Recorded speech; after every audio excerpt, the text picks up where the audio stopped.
आज का ये वीडियो फिर से आपके लिए रामबाण साबित होने वाला है। 18 फरवरी दिन विज्ञान की परीक्षा देने वाले हैं, तो क्योंकि इस वीडियो में आपको लघुत्तरीय और दीर्घोत्तरीय क्वेश्चन बताने वाले हैं विज्ञान के पूरे 30 क्वेश्चन, जो कि काफी इंपॉर्टेंट है। अगर इस वीडियो को आप छोड़ के जाते हैं तो काफी ज्यादा दिक्कत होगी, तो पूरा जल्दी से आप पूरा फाइनल वीडियो जरूर देखिएगा। और वीडियो की इतनी अच्छी कमाल वीडियो को लाइक और चैनल को सब्सक्राइब कर लीजिए, जिससे कि आपको आगे से वीडियो मिला करे, इसी तरीके क्वेश्चन आपके एग्जाम में मिलेगा। तो फटाफट से जल्दी से वीडियो को लाइक और दोस्तों में शेयर भी कीजिए, फटाफट से कीजिए। आइए देखते हैं कि क्वेश्चन क्या कह रहा है। सबसे पहले भौतिकी विज्ञान, रसायन विज्ञान और जीव विज्ञान से आपको जितने भी क्वेश्चन है, आपका सब्जेक्टिव दीर्घोत्तरीय क्वेश्चन, लघुत्तरीय क्वेश्चन है, सारा का सारा क्वेश्चन बताने वाले हैं। तो आइए वीडियो को शुरू करते हैं। अब आपके अंदर खून नहीं जुनून दौड़ना चाहिए मेरे प्यारे साथियों। अब सिक्का उछल चुका है, हेड भी आपका होगा और टेल भी आप ही का होगा।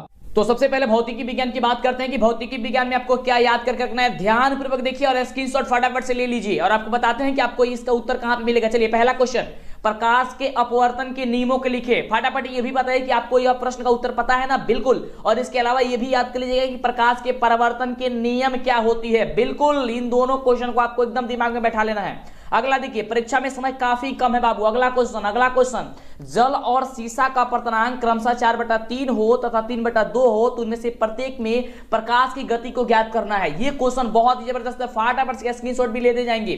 चलिए नोट कर लीजिए फटाफट से। चलिए अगला क्वेश्चन आपके स्क्रीन पे कि प्रिज्म से होकर प्रकाश के अपवर्तन का किरण आरेख को खींच देना है। प्रिज्म से होकर के प्रकाश के अपवर्तन के किरण आरेख जो होता है ना, उसको खींचना है। ये बहुत बढ़िया क्वेश्चन है, फटाफट से इसका भी स्क्रीनशॉट ले लीजिए। चलिए अगला क्वेश्चन देखिए, अगला क्वेश्चन बहुत ही जबरदस्त क्वेश्चन है, फिजिक्स, केमिस्ट्री और बायोलॉजी तीनों से बताने वाले हैं। चलिए अगला क्वेश्चन है कि जीवाश्म ईंधन क्या है, इसके 2 उदाहरणों को बताना है आपको। पूरे 30 क्वेश्चन आपको बताने वाले हैं, जबरदस्त क्वेश्चन, और इसके बाद पूरे 200 क्वेश्चन आपको बताएंगे और उससे बाहर आपको याद नहीं करना है। तो जल्दी से वीडियो को लाइक और चैनल को सब्सक्राइब कर दीजिए, फटाफट से कर दीजिए। चलिए अगला क्वेश्चन देख सकते हैं। अगला क्वेश्चन है कि विद्युत विभव से आप क्या समझते हैं, जो कि बहुत बढ़िया क्वेश्चन है। विद्युत विभव के बारे में आपको पढ़ लेना है। चलिए अगला क्वेश्चन, अगला प्रश्न आपके स्क्रीन पे, जो कि बहुत बढ़िया क्वेश्चन है। ये सभी 2 नंबर वाले प्रश्न बाबू, ये सभी 2 नंबर वाले प्रश्न है। फ्लेमिंग के बाम हस्त नियम क्या होता है। फ्लेमिंग के जो बाम हस्त नियम है ना, वो बाम हस्त नियम क्या होता है, इसको तो आपको याद कर लेना है फटाफट तरीके से। देखिए समय काफी कम है, और आप ये भी बताइए कि कितने प्रश्नों का उत्तर आपको पता है। चलिए अगला क्वेश्चन, किसी चालक का प्रतिरोध किन किन कारकों पर निर्भर करता है। ये तो बहुत ही जबरदस्त क्वेश्चन है, आप 9वीं क्लास में भी पढ़े होंगे इसके बारे में। किसी चालक का प्रतिरोध किन किन कारकों पर निर्भर करता है, आपको याद कर लेना फटाफट से, ठीक है। चलिए अगला क्वेश्चन, नाभिकीय विखंडन। नाभिकीय विखंडन जानते हैं ना, बिल्कुल, नाभिकीय विखंडन आपको याद कर लेना, नाभिकीय विखंडन क्या होती है, ठीक है। चलिए बाबू अगला क्वेश्चन, एकदम देखिए समय काफी कम, एकदम आपको धमाल मचाना। चलिए दीर्घोत्तरीय क्वेश्चन की बात करते हैं, फिजिक्स का ही। फिजिक्स में दीर्घोत्तरीय में आपको क्या याद करना है, देखिए आपको याद करना है कि धारावाही चालक के इर्द गिर्द चुंबकीय क्षेत्र उत्पन्न होता है, उसे दिखाने के लिए ऑस्टेट का प्रयोग है, उसका प्रयोग का वर्णन करना है। बहुत ही बढ़िया क्वेश्चन है, इसे भी याद करके रखना है। मैंने आने की संभावना बहुत ही अच्छा खासा है, ठीक है। आप लोग याद जरूर कर लीजिएगा, मिस न कीजिएगा, एक एक क्वेश्चन आपके लिए बहुत ज्यादा इंपॉर्टेंट है। अगला क्वेश्चन, दृष्टि दोष क्या है, आप सभी जानते हैं, बिल्कुल। तो दृष्टि दोष क्या है, यह कितने प्रकार के होते हैं, इसे कैसे ठीक किया जा सकता है, इसका सचित्र वर्णन करना है। ये बहुत बढ़िया क्वेश्चन है। और मानव नेत्र क्या है, मानव नेत्र, ठीक है, मानव नेत्र आप इसे भी याद कर लीजिएगा, ठीक है। बहुत बढ़िया क्वेश्चन है, मानव नेत्र क्या है, और इसमें आपको दृष्टि दोष क्या है, कितने प्रकार के होते हैं, इसका निवारण कैसे किया जा सकता है, ठीक है, किसी को दृष्टि दोष हो जाता है। तो चलिए अगला क्वेश्चन, अब बात करते हैं हम लोग केमिस्ट्री से, कि केमिस्ट्री से कौन कौन सा क्वेश्चन है, कि रसायन विज्ञान से कौन सा, रसायन शास्त्र से कौन सा क्वेश्चन आपको इंपॉर्टेंट है, कौन सा क्वेश्चन याद करना। देखिए चलिए अगला क्वेश्चन है, सबसे पहला क्वेश्चन है इसमें का 11 नंबर क्वेश्चन, यानी कि रासायनिक अभिक्रिया में ये आपका से क्वेश्चन है कि संतुलित रासायनिक समीकरण क्या है, इसका एक उदाहरण दे दीजिए, ठीक है। तो आपको एक नहीं पूरे 2 उदाहरण याद करके रखना है, किसी भी समीकरण का 2 उदाहरण याद करके रखना है। संतुलित समीकरण क्या होती है, असंतुलित समीकरण क्या होती है, आप इसे भी याद कर लीजिएगा, ठीक है। चलिए अगला देखिए, अगला क्वेश्चन है कि सूचक क्या है, ठीक है। सूचक क्या है, सूचक का एक नाम लिख दीजिए, ठीक है। तो सूचक का आपको याद कर लेना है, सूचक क्या है, और इसमें एक आप 2 आपको याद करना एग्जाम्पल, ठीक है। इसका सारा का सारा ये सब्जेक्टिव का आंसर हम फटाफट से बताने वाले हैं इस यूट्यूब चैनल पे भी। फटाफट से जल्दी से चैनल को सब्सक्राइब कर लीजिएगा, गर्दा मचिए, धमाल मचिए, ठीक है। चलिए, और आपको ऐसे पीडीएफ के रूप में भी दे देंगे, टेलीग्राम पे भी दे देंगे, वेबसाइट पे भी देंगे, ऐप पे भी दे देंगे, नीचे डिस्क्रिप्शन में लिंक है। चलिए अगला है कि ऑक्सीकारक क्या है बाबू, ऑक्सीकारक क्या है आपको याद कर लेना है, बहुत ही बढ़िया तरीके से याद करना है। चलिए अगला क्वेश्चन है, ये तो बहुत बढ़िया क्वेश्चन है कि संचारण, ठीक है। संचारण क्या है, सो उदाहरण आपको समझाना है, यानी कि उदाहरण के साथ आपको ये समझाना है कि संचारण क्या है। अगला क्वेश्चन देखिए, अब देखिए हमने आपको बताया था कि संतुलित करने वाला जरूर आप सीख लीजिए, क्योंकि संतुलित करने के लिए आप समझ जाएंगे कि संतुलित समीकरण को कैसे किया जाता है, समझिए कि आपके एग्जाम में 4 से 5 नंबर बन जाएगा, ठीक है। तो देखिए यहाँ पे समीकरण को संतुलित ही करना है। ये देख सकते हैं क्वेश्चन क्या है कि BaCl2 + H2SO4 BaSO4 + HCl, इसे संतुलित करना है। तो संतुलित करने का आसान तरीका हमने आपको बताया था, बिल्कुल वो वीडियो नहीं देखे तो देख लीजिएगा, इसी चैनल पे अपलोड है। अगला क्वेश्चन, MnO2 प्लस HCl से बनता है MnCl2 प्लस HCl Cl माफ कीजिए Cl और प्लस H2O। इसे आपको याद कर लेना, बहुत ही गर्दा मचाने वाला क्वेश्चन है।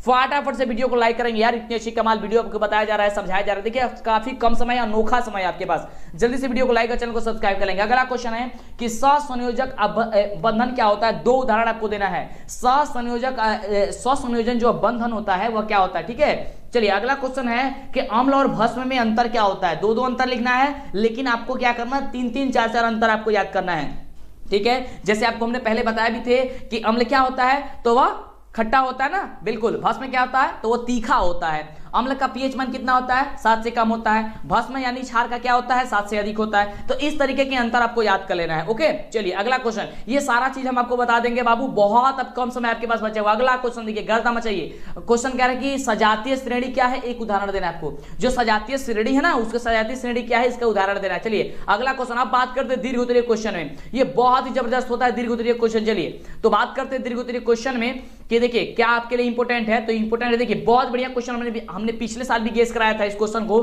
कि जस्ता के मुख्य अयस्क का नाम लिखें, जस्ता के उनके अयस्कों के साथ निष्कर्षण बताइए, ठीक है। जस्ता के मुख्य अयस्क क्या होते हैं, और इसी तरीके से आपको याद कर लेना है लोहा के मुख्य अयस्क क्या क्या होते हैं, ठीक है। तो ये क्वेश्चन तो बहुत इंपॉर्टेंट है यार, आपको याद किसी भी तरीके से कर लेना है, ठीक है। चलिए और इसके बाद एक और याद कर लीजिएगा, एल्युमिनियम वाला, ओके।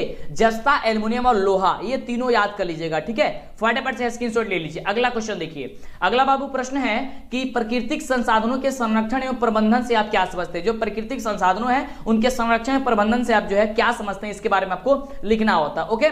चलिए आइए अब बात करते हैं हम लोग इसके बायोलॉजी के क्वेश्चन की, कि बायोलॉजी में आपको क्या क्या याद करके रखना है, ठीक है। जैसे कि आपको पूरे 30 क्वेश्चन बताने वाले हैं इस वीडियो में, और इसके बाद हम आपको पूरे 200 कोशिश करेंगे क्वेश्चन। इतने जबरदस्त क्वेश्चन आपको बताएंगे, मात्र 200 अगर याद कर लीजिएगा तो एक भी क्वेश्चन आपके एग्जाम में नहीं छूटेगा। उस वीडियो को पाने के लिए वीडियो को लाइक और चैनल को सब्सक्राइब कर लीजिए, और अगर यह वीडियो बाद में आप देख रहे हैं तो समझिए कि वो वीडियो अपलोड होगा, आप वीडियो जरूर देख लीजिएगा। अगला क्वेश्चन, कीड़वन क्या है या कहां होता है, बहुत बढ़िया क्वेश्चन है। कीड़वन क्या है या कहां होता है। अगला प्रश्न है कि श्वसन और प्रकाश संश्लेषण में अंतर को स्पष्ट कर देना है। क्या कर रहा है, श्वसन और प्रकाश संश्लेषण जो है उसमें आपको अंतर बता देना है, ठीक है। चलिए अगला क्वेश्चन है कि पैरामीशियम में भोजन कैसे पहुंचता है। जो पैरामीशियम होता है उसमें भोजन कैसे पहुंचता है, और अमीबा के बारे में आपको पढ़ लेना है, ठीक है। अमीबा हो, पैरामीशियम हो, इसके बारे में आपको बेहतरीन नॉलेज रखना है, यानी कि इसके बारे में आपको जानकारी जरूर होना चाहिए। सीधे आपके परीक्षा में पूछे जाने वाला प्रश्न है, काफी जबरदस्त प्रश्न है। इसी तरह के प्रश्न आ सकते हैं आपके एग्जाम में। अगला क्वेश्चन है कि जीवों के लिए पोषण क्यों अनिवार्य है। जो जीव होते हैं उनके लिए पोषण जो है उनके लिए क्यों अनिवार्य है, कि क्या कारण, मतलब कि क्यों जरूरी हो जाता है। अगला क्वेश्चन है दीर्घ रोम, यानी कि विली जो कहते हैं हम लोग, दीर्घ रोम, इसका क्या कार्य है, ठीक है। ये क्या है और इसका कार्य क्या है, बहुत ही बढ़िया क्वेश्चन है, आपको इसे याद कर लेना है। अगला क्वेश्चन देखिए, अगला प्रश्न कह रहा है कि एथिलीन के जो एथिलीन होता है वह फल पकाने वाला हार्मोन होता है, आप सभी जानते हैं। यह क्यों कहा जाता है इसको, एथिलीन को फल पकाने वाला हार्मोन क्यों कहा जाता है, आपको यह बताना है, जो कि बहुत बढ़िया क्वेश्चन है, ओके। आपको फटाफट से इसे याद कर लेना है। अगला देखिए, अगला प्रश्न कह रहा है, बहुत बढ़िया प्रश्न है कि प्रकाश अनुवर्तन क्या है बाबू। प्रकाश अनुवर्तन क्या है, ठीक है। तो इसको आपको याद कर लेना, ठीक है। चलिए तो इसे आपको बढ़िया तरीके से, देखिए जो भी आपको बता रहा है ना आपको याद होनी चाहिए, और आप बताइए कि आप 30 प्रश्न में कितने प्रश्न का उत्तर आपको पता है, ठीक है, पहले से याद है, ठीक है। नहीं याद है तो याद कर लीजिए बाबू, याद कर लीजिए, काफी कम समय, एकदम गर्दा मचाइए, डरना नहीं, लड़ना है आपकी बार। चलिए अगला क्वेश्चन है कि समजात अंग की परिभाषा क्या होती है। तो गिरांग, इसको आपको बढ़िया तरीके से याद कर लेना है, ठीक है। चलिए अगला क्वेश्चन, अब आइए समझाते हैं कि आपको दीर्घोत्तरीय क्वेश्चन बायोलॉजी में कौन कौन सा इंपॉर्टेंट है आपके लिए। बहुत ही बेहतरीन क्वेश्चन है, देख सकते हैं। क्वेश्चन है कि तंत्रिका तंत्र को नामांकित चित्र बनाना, ठीक है। तंत्रिका तंत्र का नामांकित चित्र, और आपका है परागकण किसे कहते हैं, उदाहरण बताइए, ठीक है। ये तो 30 क्वेश्चन रहा, आप बताइए नीचे कितने क्वेश्चन आपने याद है, आपको याद है। और एक चीज आपको, खास चीज हमने आपको बताया पहले कि 200 क्वेश्चन हम आपको बताने वाले हैं। 200 क्वेश्चन पूरा लगता है केवल सब्जेक्टिव क्वेश्चन हो, क्या होगा, सब्जेक्टिव आपका क्वेश्चन होगा, ठीक है। 200 क्वेश्चन, और 200 क्वेश्चन जिस बच्चे को याद होगा समझिए कि वो परीक्षा में एकदम धमाल मचाएगा, सीधे उसी तरीके से क्वेश्चन, वही सभी क्वेश्चन आपको आएंगे, उसमें से आपको क्वेश्चन आएंगे एग्जाम में। तो 200 क्वेश्चन का वीडियो जरूर दिखेगा, इसके लिए चैनल को सब्सक्राइब